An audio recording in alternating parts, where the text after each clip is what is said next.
Hi friends, പുതിയൊരു വീഡിയോയിലേക്ക് എല്ലാവർക്കും സ്വാഗതം. ഇന്നെന്താ പരിപാടി എന്നല്ലേ, ഒരു തുണിയൊക്കെ പിടിച്ചിട്ട് ഇത് ഒരു സാരിയാണ്, ഒരു പ്ലെയിൻ സാരി എന്ന് പറഞ്ഞാൽ സാരി ബോർഡർ ഉണ്ട്, പക്ഷെ ബോഡി മൊത്തവും പ്ലെയിൻ ആയിട്ടാണ് വരുന്നത്. അപ്പം ഞാൻ ഓർത്തു ഇതിലെന്തെങ്കിലും ഒരു ചെറിയ ഡിസൈൻ ചെയ്യാമെന്ന്. അപ്പം അത് നിങ്ങളെ കൂടെ കാണിച്ചാലോ എന്ന് ഓർത്തിട്ടാണ് ഇത് വീഡിയോ ആയിട്ട് വന്നേക്കുന്നത്. ഇതിൻ്റെ മുന്താണി പാർട്ട് ഇതാണ്, അതിൽ നല്ല ഡിസൈൻ ഉണ്ട്. ഇതൊരു ഗോൾഡൻ കളറും ബ്ലൂ കളറും ആയിട്ടുള്ള ഒരു ഡിസൈനാണ്. അപ്പം ഞാൻ ഓർത്തു ഈ റെഡ് കളറിൽ ബ്ലൂ കളറിൽ എന്തെങ്കിലും പെയിൻറ് ചെയ്യാമെന്ന്. അപ്പോൾ നമുക്ക് വീഡിയോയിലോട്ട് പോയാലോ? അപ്പോൾ നമുക്ക് ആദ്യമായിട്ട് നമ്മൾ എവിടെ വെച്ചാൽ ഈ സാരി പെയിൻറ് ചെയ്യുന്നതെന്ന് നോക്കിയിട്ട് ആ ടേബിളിൻ്റെ മുകളിൽ ഇതുപോലെ ന്യൂസ് പേപ്പർ ഒന്ന് വിരിച്ചിടണേ. കാരണം നമ്മുടെ ടേബിളിൽ ഈ പെയിൻ്റ് ഒന്നും ആകാൻ പാടില്ല. അതിന് വേണ്ടിയിട്ട് ഈ ന്യൂസ് പേപ്പറിന് നമ്മൾ കറക്റ്റായിട്ട് വിരിച്ചൊന്നിട്ട് കൊടുക്കണേ. ഇനി ഇതിൻ്റെ മുകളിലായിട്ട് നമുക്ക് എവിടാണോ പെയിൻറ് ചെയ്യേണ്ടത് ആ പോർഷൻ വരുന്ന രീതിയിൽ സാരിയും കൂടെ ഒന്ന് വിരിച്ചു കൊടുക്കാം. അത് പ്രത്യേകം ശ്രദ്ധിക്കണം. ആദ്യം സാരിയുടെ മുന്താണി പോർഷനോ അവിടെ ഒന്നും വിരിച്ചു കൊടുക്കാൻ പാടില്ല. ആദ്യം നമ്മൾ ഉടുത്തു പോകത്തില്ലേ ആ ഒരു പൊസിഷൻ, അതായത് ഈ താഴെ വരുന്ന നമ്മൾക്ക് ആർക്കും കാണാൻ പറ്റാത്ത ആ ഒരു പോർഷൻ വേണം നമ്മൾ ആദ്യം പെയിന്റ് അടിക്കാൻ. കാരണം എങ്ങാനും ഫ്ലോപ്പ് ആയി പോവുകയാണെങ്കിൽ നമുക്ക് അത് മേക്കപ്പ് ചെയ്ത് വേറെ രീതിയിൽ ചെയ്യാം. അതിന് വേണ്ടിയിട്ടാണ് ഞാൻ എപ്പോഴും ചെയ്യുമ്പോൾ നമ്മൾ പുറമെ കാണാത്ത വശം നോക്കിയാണ് ആദ്യം ചെയ്യാറുള്ളത്. പിന്നെ ഈ ഒരു സൂത്രം നിങ്ങൾ പലപ്പോഴും കണ്ടു കാണും എൻ്റെ വീഡിയോസിൽ. അതായത് ഒരു ഫ്ലവറിൻ്റെ പഞ്ചിങ് മെഷീൻ ഉപയോഗിച്ച് ഞാൻ ഫോം ഷീറ്റിൽ പഞ്ച് ചെയ്തിട്ട് ദാണ്ട് ഈ ഒരു ക്യാപ്പിലൊക്കെ ഇത് ഒട്ടിച്ച് വെച്ചേക്കുക കേട്ടോ. ഇതൊക്കെ വെച്ച് ഒത്തിരി ഞാൻ പെയിൻറ് അടിച്ചിട്ടുണ്ട്. അതായത് റെഡ് കളറായത് ഈ ഫോം ഷീറ്റ്, ഈ ഒരു ബ്ലൂ കളറായിരുന്നേ. അപ്പോൾ ഈ ഒരു 3 ഡിസൈൻ വെച്ചിട്ടാണ് ഞാൻ ഇതിൽ പെയിൻറ് ചെയ്യാനായിട്ട് ഉദ്ദേശിക്കുന്നത്. അപ്പോൾ നമ്മൾ ആദ്യം ഞാനൊരു ബ്ലൂ കളറാണ് പെയിൻറ് ചെയ്യുന്നത്. ഇതിൻ്റെ ലൈനൊക്കെ ബ്ലൂ കളറായതുകൊണ്ട് നമുക്ക് മാച്ചിന് ബ്ലൗസ് ബ്ലൂ കളർ ഉണ്ടല്ലോ.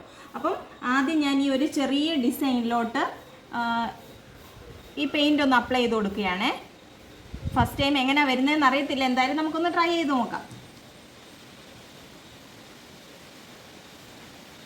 ഒരുവിധം കുഴപ്പമില്ലാതെ വന്നിട്ടുണ്ട്. എന്തെങ്കിലും കുഴപ്പമുണ്ടെങ്കിൽ നമുക്കത് നമ്മുടെ ബ്രഷ് വെച്ച് അങ്ങ് മാനേജ് ചെയ്തേക്കാം. അടുത്തതായിട്ട് അതിനേക്കാട്ടിൽ ഇച്ചിരി കൂടെ വലിപ്പം കൂടുതലുള്ള പൂവാണ്. ആദ്യം ഞാൻ തീരെ ചെറിയ പൂ വെച്ചാണ് കൊടുത്തത്. ഇനി ഇച്ചിരിയുടെ വലിപ്പമുള്ള പൂവെന്ന് കൊടുക്കാം. അടുത്തതായിട്ട് ഏറ്റവും വലിപ്പമുള്ള ഒരു പൂവും കൂടെ നമുക്ക് കൊടുക്കാവേ. ഈ 3 സൈസിലുള്ള പെയിൻറ് ചെയ്തപ്പോൾ എനിക്ക് ഏറ്റവും ഇഷ്ടപ്പെട്ടത് ഈ തീരെ ചെറിയ പൂവാണ്. അത് കാരണം ഞാൻ ഈ സാരി മുഴുവനായിട്ടും ഈ തീരെ ചെറിയ പൂ 2, 3 വെച്ച് ഇങ്ങനെ ബഞ്ചായിട്ട് അവിടെ ആയിട്ട് കൊടുക്കാനാണ് തീരുമാനിച്ചേക്കുന്നത്. അങ്ങനത്തെ വർക്കാണ് ഞാനിപ്പോൾ ചെയ്തുകൊണ്ടിരിക്കുന്നത്.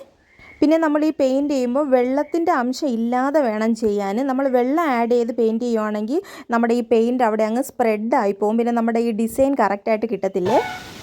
അങ്ങനെ ഞാൻ ഇത് മുഴുവനും ഇന്നലെ രാത്രി കൊണ്ട് പെയിൻ്റ് അടിച്ച് കഴിഞ്ഞു കേട്ടോ. ഇത് ഫുള്ള്, ഈ സൈഡ് ഫുള്ളും അതുപോലെ തന്നെ അപ്പുറത്തെ സൈഡും ഇത് മൊത്തത്തിൽ ഇതുപോലെ ഞാൻ പെയിൻ്റ് അടിച്ച് തീർന്നിട്ടുണ്ട്.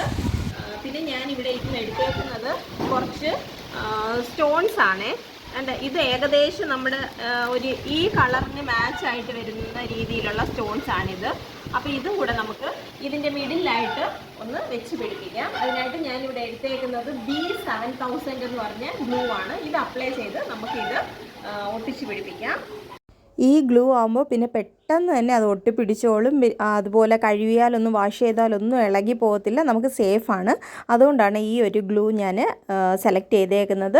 അപ്പം ഞാൻ വരച്ചു കൊടുത്തിരിക്കുന്ന അല്ലെങ്കിൽ പെയിൻ്റ് അടിച്ചെടുത്തേക്കുന്ന ആ ഒരു പൂവിൻ്റെ ഏറ്റവും മിഡിലായിട്ട് ചെറുതായിട്ട് ഒരു ഗ്ലൂ ഇതുപോലെ അപ്ലൈ ചെയ്തിട്ട് നമ്മുടെ ഈ ഒരു സ്റ്റോണും കൂടെ എടുത്തവിടെ ഒട്ടിച്ചു കൊടുത്താൽ മതി. നമുക്ക് നല്ല രസമായിട്ടുള്ള ഒരു ചെറിയ ഒരു ക്യൂട്ടായിട്ടുള്ള ഒരു പൂ അവിടെ റെഡിയായി കിട്ടുവേ. അങ്ങനെ ഒരുവിധം നമ്മുടെ പൂക്കളും അതുപോലെ തന്നെ സ്റ്റോൺസും എല്ലാ വർക്കും കംപ്ലീറ്റ് ആയിട്ടുണ്ട്. അത് കഴിഞ്ഞിട്ട് ഞാൻ ഇതിനെ തിരിച്ചിട്ട് ഒന്ന് നന്നായിട്ട് അയൺ ചെയ്തെടുത്തിട്ടുണ്ട് കേട്ടോ.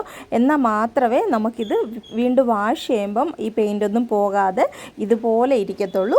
അപ്പോൾ ഇത്രയേ ഉള്ളൂ ഇന്നത്തെ വിശേഷവും വീഡിയോയും. നിങ്ങൾക്ക് എല്ലാവർക്കും എൻ്റെ ഇന്നത്തെ ഈ വീഡിയോ, എൻ്റെ ഈ വർക്ക് ഇഷ്ടപ്പെട്ട് കാണുമെന്ന് പ്രതീക്ഷിക്കുന്നു. ഇഷ്ടപ്പെട്ടിട്ടുണ്ടെങ്കിൽ തീർച്ചയായിട്ടും എന്നെ എൻ്റെ ചാനലിനെ ഒന്ന് സപ്പോർട്ട് ചെയ്തേക്കണേ. അപ്പോൾ മറ്റൊരു വീഡിയോയുമായി വീണ്ടും വരാമെന്ന് പ്രതീക്ഷിക്കുന്നു. അതുവരെ എല്ലാവർക്കും നന്ദി. Thanks for watching.